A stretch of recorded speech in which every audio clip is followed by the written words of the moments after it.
From Greenwood Laboratory School, home of the Bluejays. This is Jaytalk, a podcast produced by our broadcast journalism class. Stories, interviews, special guests. And a few surprises along the way. So give us a follow so you don't miss out. I'm Cooper Juneau. I'm Gwendolyn Gellner. I'm Joe Whitaker. I'm Kelby Agnew. And I'm Asher Nelson. Let's get started.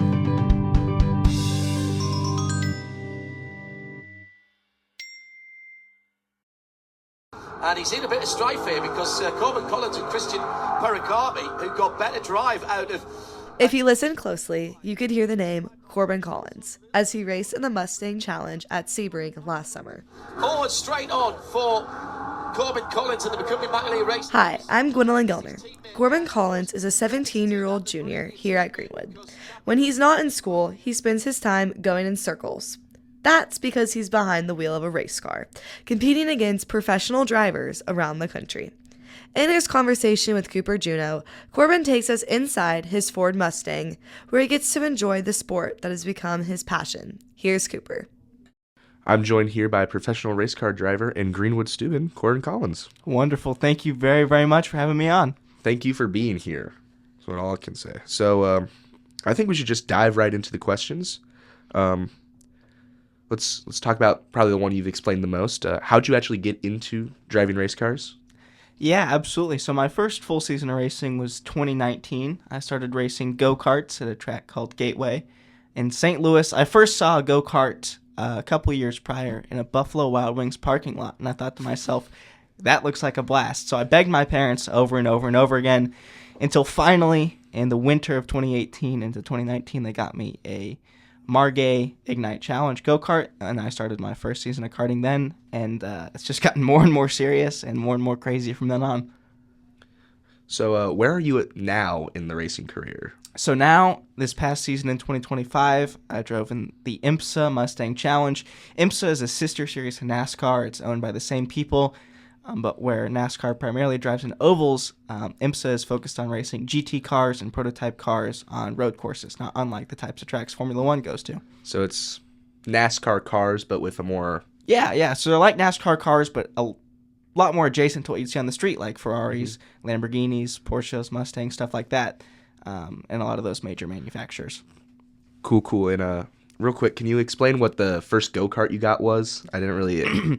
Yeah, so it was a Bluejay Ignite Challenge go-kart, which was a super spec series. Every kart was basically the same, and Bluejay was the brand. Bluejay was the brand? Okay.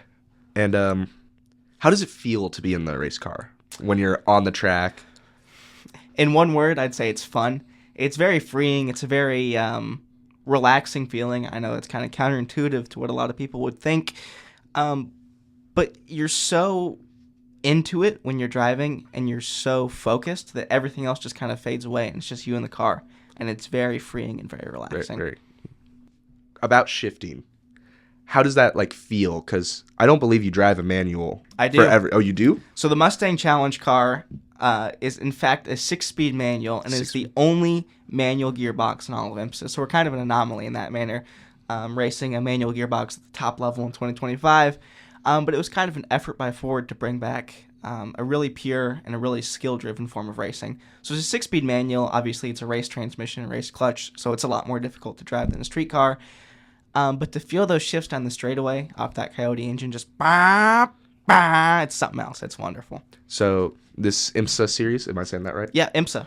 All the cars are fairly similar. It's not like Formula where you build a new car every year. Exactly. So within IMSA, there are different series, like WeatherTech is the number one, and in WeatherTech there's GT3 cars and there's prototype cars, but they're all grouped by class. But I race Mustang Challenge. Every car is built by the exact same factory. It goes from Ford to a factory called Multimatic in Canada, and they're all built to the exact same spec. And after each race, the top 5 cars spend 2-3 hours at impound, getting checked very heavily. So the idea is that every car is the exact same, and it's 100% driver skill that makes the difference. So it's all skill, pretty much. Yeah. It's nothing comes from the car itself. Well, obviously the speed, but more so your endurance, your will. Yeah, absolutely. As opposed to a series like Formula One, where there's a lot of value put into research and development and into the car dynamics, this is significantly more focused on driving and driving skill. All right. And can you go into detail about driver dynamics? How's that work? Do you have a second driver, a reserve driver, or is it just you on the track? Yep, so every race is only 45 minutes, so we don't even do pit stops in Mustang Challenge. We go out it's called sprint racing as opposed to endurance racing. And driver dynamics, I'd say the biggest thing would be endurance, just because even though it's only 45 minutes, the Mustangs run extremely hot, and it takes a lot out of you. So endurance and physical strength is definitely a huge benefit in this series. And then obviously there's just raw talent in mainly braking and then throttle application and things like that come in handy. So you don't have a reserve driver. You don't make any pit stops. So no, nothing like that. But in between races and in between sessions, we do have a team. This past year I ran with McCaleer Racing, and everything mechanical they take care of in between each session. And they've got quite a few mechanics for each car. You might know where I'm going with this next question.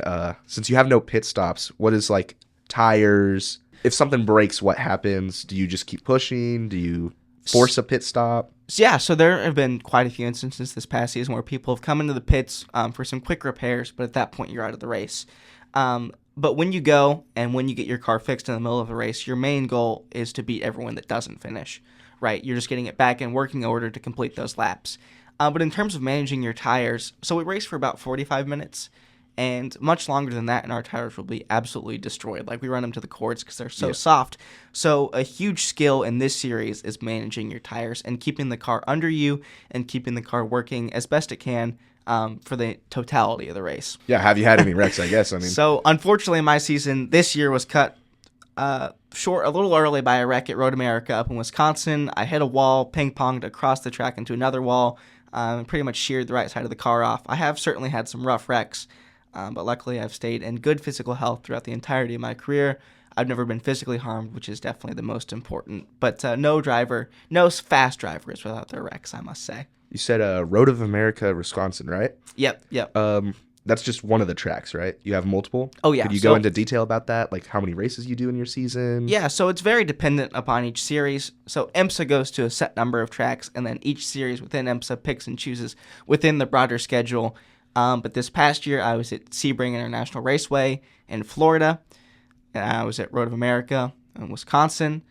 Some other tracks we went to, Charlotte, Roval with NASCAR. So it's half oval, half road course, pretty fun track. COTA, of course, very popular Formula One track. We were just there. Yep. COTA's a blast. Pretty much every prevalent track in North America, IMSA goes to, the United States of America.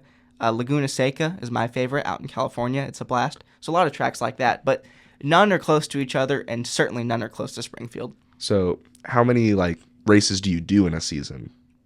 This past season was 6 races. 6 races? I did 3 of them because it got cut short with my wreck, but the season itself was set to be 6 races. So I'd say any series season would be anywhere between 3 or 4 to a dozen races. And those are bi-weekly or just at a set time? It's all predetermined going into the season. And like I said, different series pick and choose from the IMSA schedule, so it's all dependent on when they're already scheduled. But there's no set distance between each one. It could be a month between races, could be weekends back-to-back. And what do you specifically do within the months or time that you have in between races? How do you practice? How do you, forge your craft? Yeah, so I've got a simulator in my basement, which has a curve monitor, wheel pedals, everything from Fanatec. And it helps to keep my skills sharp. It's not the same.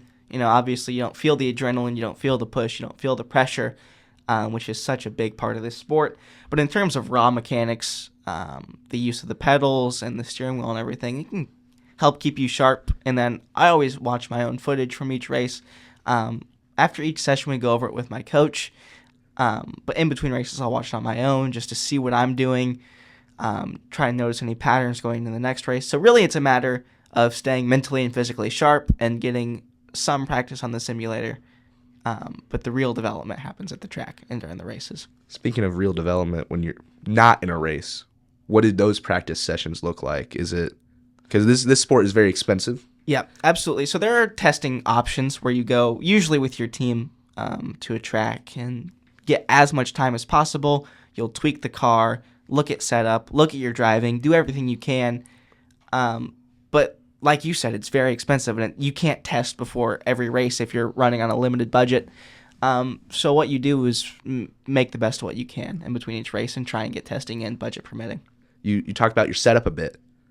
We know the car setup. You kind of went into detail about that. What about your personal setup? You know, your fire suit, your boots. Yep. What do you wear, and like how much does that weigh? How much does it cost? You know. So I've got a Sawbelt suit, which is a brand I trust. They're very comfortable while still being very protective, which is very nice. I wear an entire underlayer of fireproof, which is skin tight on my legs and on my shirt, and I have fireproof socks, and then my boots are Sawbelt as well. They do well to keep the heat out of my feet because the pedal box is right next to the motor, of course, and it gets very hot.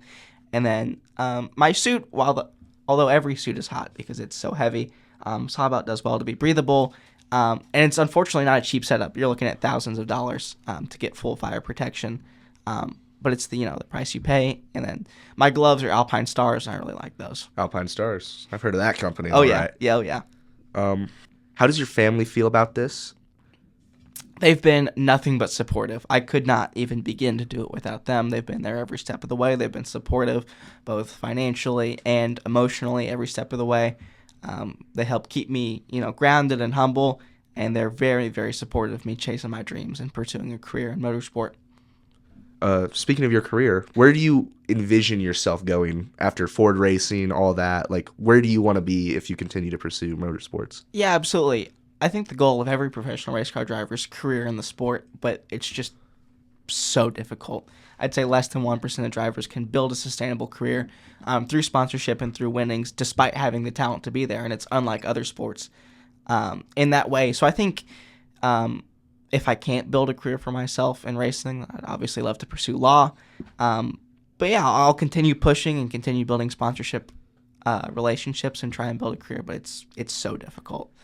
What series do you want to go to? Like 2026. NASCAR, IndyCar, Formula? Yeah, I'd like to stay within IMSA, move up to that WeatherTech series I mentioned earlier, in which they drive GT3 cars and prototype cars. For 2026, I'm keeping my options open, looking at a lot of different series. But one at the top of my list is Porsche Carrera Cup North America, which runs the 911 Cup car, which is a wonderful, wonderful model and a wonderful, wonderful car. And they also are support series for some United States Formula One races, which would be really fun to drive in an F1 event. Any teams specifically? We're looking at a bunch of different teams. If we were to run GT4, probably keep our connection with McCummey McAleer Racing, who runs in Mustang Challenge and GT4, and then looking at a plethora of different teams and Porsche Carrera Cup. All right. One last question. I know I've already said it. Can you hook me up with some tickets to a race, maybe? Absolutely. The wonderful thing about IMSA races compared to Formula One races or IndyCar races is that it's so accessible. Like, you can get up with the teams, talk to the mechanics, whereas in other series it's a lot more walled off. So I think you would absolutely love an IMSA race. Well, sweet. Thank you for coming on to the show. Thank you very much. Kind of dragged you out of class, but no worries. This was a lot more fun than interning for algebra. There's your wrap. That wraps up Jaytalk for today. Our reporter was Cooper Juneau. Our executive producer is Dade Davis. Hayden Pyle provides our Jaytalk theme music. We'll be back in 2 weeks with another show. Thanks for joining us. We'll see you next time.